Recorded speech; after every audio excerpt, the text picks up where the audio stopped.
अजित पवार यांच्या अकाली निधनामुळे दोन्ही राष्ट्रवादी काँग्रेस पुढे मोठा पेच निर्माण झालाय। विलिनीकरणाचा निर्णय रखडल्यानं अनेक ठिकाणी एक गंभीर प्रश्न राष्ट्रवादीच्या नेत्यांपुढे उभा राहिलाय। महापालिका निवडणुकांमधील मोठ्या अपयशानंतर अजित पवार आणि शरद पवारांनी अनेक ठिकाणी झेडपी निवडणुका एकत्र लढण्याचा निर्णय घेतला। यानुसार पुणे जिल्ह्यात दोन्ही राष्ट्रवादी एकत्र आल्या आणि सर्व उमेदवार घड्याळावर लढले। या एकत्रीकरणाचा फायदा झाला आणि पुणे जिल्हा परिषद निवडणुकीत राष्ट्रवादीचे तब्बल 51 उमेदवार निवडून आले। अजितदादांच्या निधनानंतर पुणे जिल्ह्यात राष्ट्रवादीला भरभरून मतं मिळाली। पण आता विलिनीकरणाचा मुद्दा रखडला असल्यानं शरद पवार गटाचे जे उमेदवार घड्याळावर जिंकले त्यांचं काय अशी चर्चा सुरू झाली आहे। याच मुद्द्यावर जेव्हा हर्षवर्धन पाटील यांना पुण्यात पत्रकारांनी प्रश्न विचारला तेव्हा त्यांनी काय उत्तर दिलं ते पहा।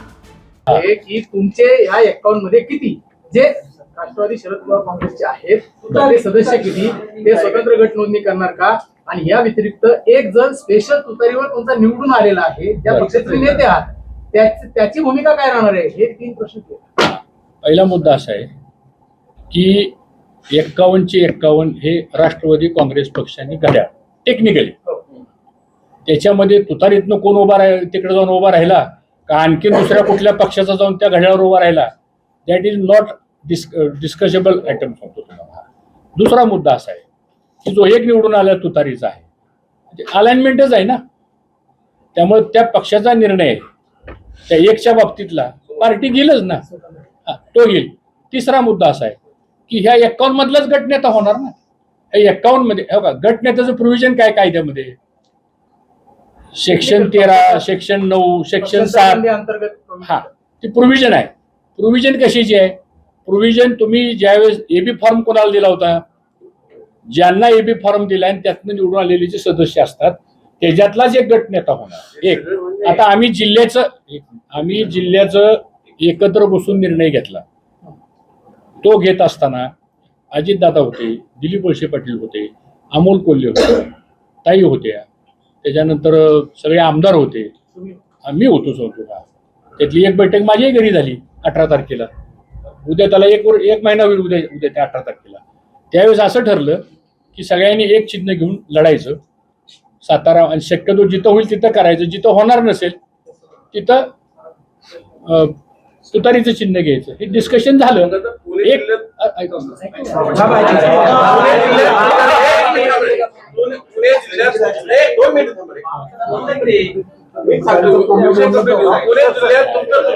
अस्तित्व राहणार की नाही, कारण तुमचे प्रदेश अध्यक्ष म्हटलेत की आता आम्ही प्रस्ताव घेऊन जाणार नाही, आणि ते म्हणतात प्रस्ताव आल्याशिवाय आम्ही बोलणार नाही।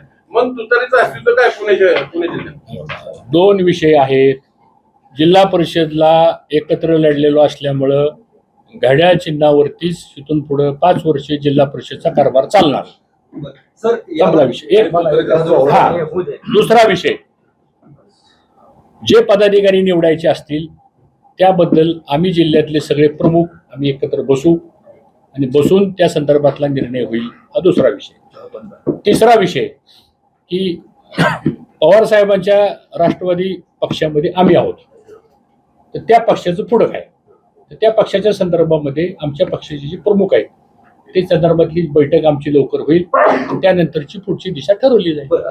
थँक्यू। हर्षवर्धन पाटील यांची मुलगी अंकिता पाटील या सुद्धा जिल्हा परिषदेवर निवडून आल्यात, पण त्या घड्याळावर निवडून आल्यात। आता 5 वर्ष पुणे जिल्हा परिषदेत घड्याळाची सत्ता असेल, पण एकूणच विलिनीकरणाचा मुद्दा जेवढा लांबेल तेवढी अस्वस्थता नेमकी कोणत्या गटात निर्माण होईल याबद्दलचे तर्कवितर्क आता लढवले जाऊ लागले। तुम्हाला याबद्दल काय वाटतं? कॉमेंटमध्ये नक्की लिहा आणि lokmat.com ला सबस्क्राईब करा। धन्यवाद।